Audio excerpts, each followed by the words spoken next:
Baik, selamat malam semua teman-teman. Malam. Baik, dan kan malam ini kita sharing mengenai operator ya.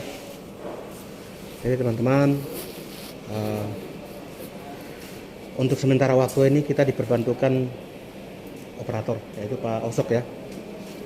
Jadi teman-teman, yang perlu kita lakukan adalah kita standby karena ini operator satu orang. Jadi dia layani sebelah sini, teman-teman tahu hook yang besar. Itu orang angkat itu pengaruh ke sini. Ini pengaruh sekali. Dia juga butuh istirahat, tapi karena dua job dia harus tangani sendiri. Jadi saat dimana dia mungkin rela dia istirahat sedikit, tapi teman-teman mungkin tunggu lama, ini membuat teman-teman jadi bosan juga. Tapi bagaimana caranya kita bisa istilahnya kelola hal ini. Jadi teman-teman, saya berharap teman-teman bisa mengerti hal ini. Karena mungkin operator sendiri ataupun operator saat dia setelah melayani shop sebelah, mungkin dia istirahat sejenak, teman-teman mungkin tunggu lebih dari 2 kali misalnya. Yang seharusnya dia harus layani teman-teman, tapi mungkin karena dia layani di sebelah, saya ingin dia istirahat, teman-teman harus butuh waktu untuk menunggu. Ini bikin teman-teman juga bisa-bisa jadi bosan dan mungkin jalan refresh, artinya bisa putar-putar, terus kembali. Dan juga teman-teman jangan sampai saat kita jalan putar-putar ini jadi penilaian juga orang lain.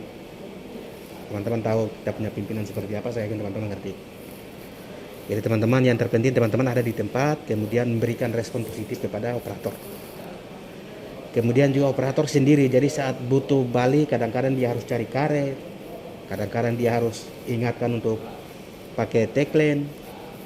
Kemudian misalnya dia butuh klaim, harus pergi ambil klaim. Pokoknya paling tidak teman-teman ada gambaran lah. Oh, saya balik ini saya harus gunakan apa ini. Jadi secara tidak langsung kita membantu operator. Karena teman-teman, orang jadi operator ini orang pikir gampang. Paling setengah mati. Karena dia melayani hampir semua kru yang ada di ship itu. Walaupun teman-teman sehat, siap melakukan pekerjaan, semua barang-barang sudah siap, tapi kalau operator tidak ada, pekerjaan tidak bisa jalan juga.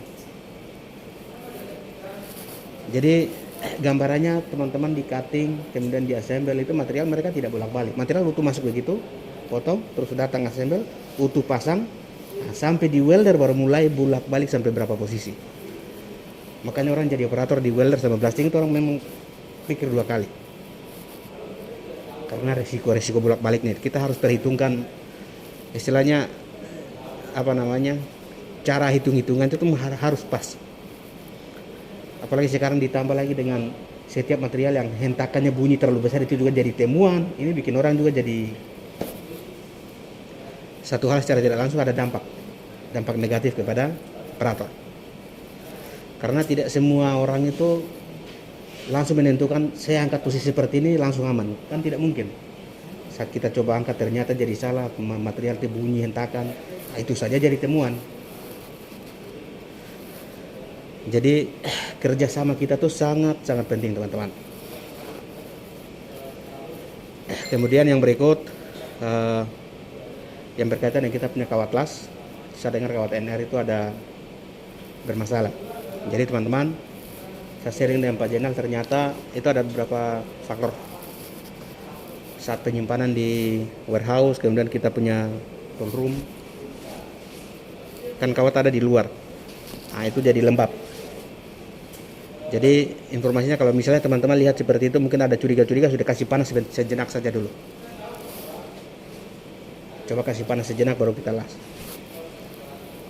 Teman-teman mungkin bisa coba hasilnya seperti apa.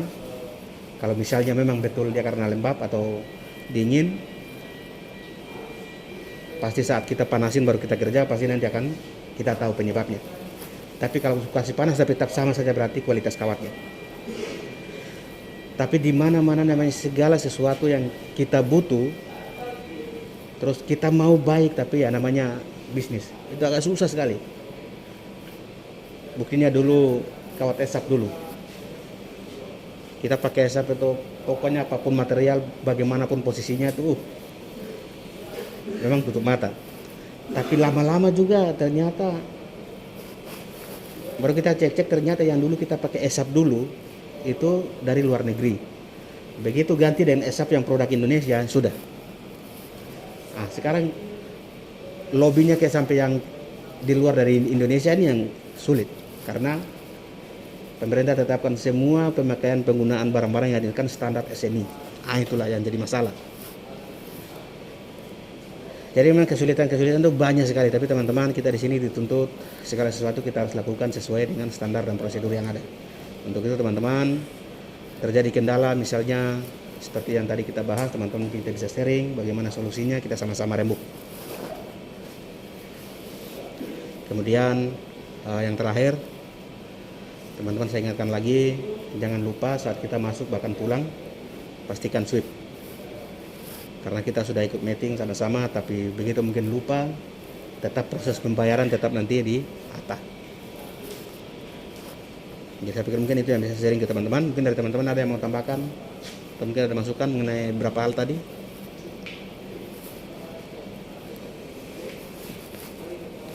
Baik, kalau silakan.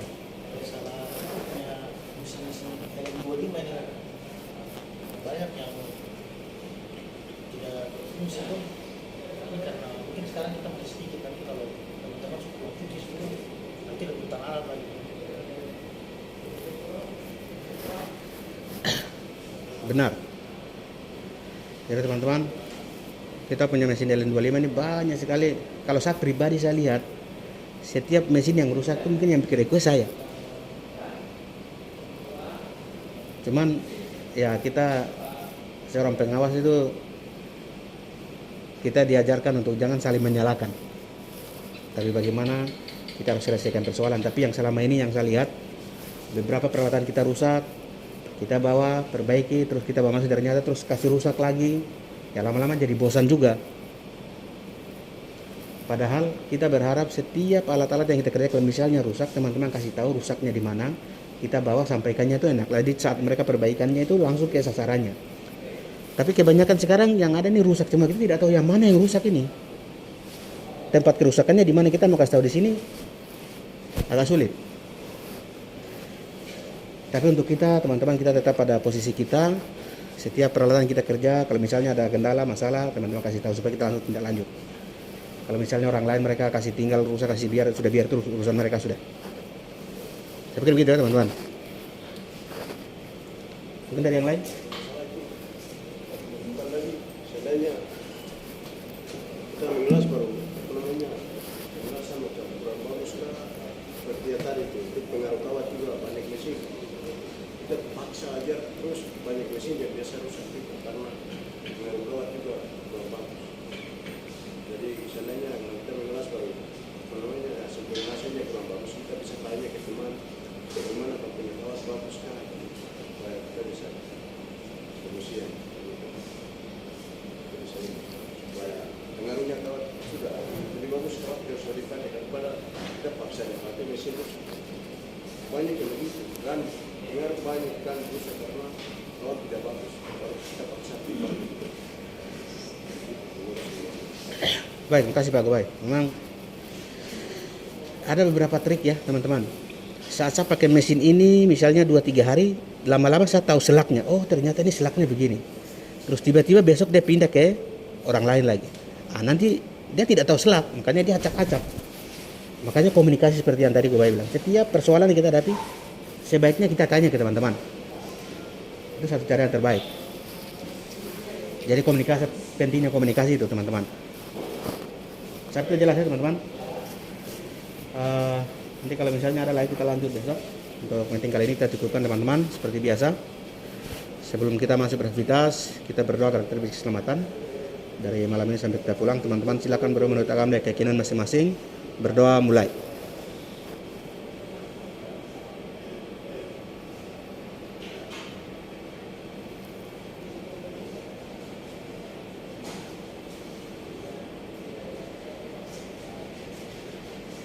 Berdoa selesai. Terima kasih atas perhatian dan selamat malam semua.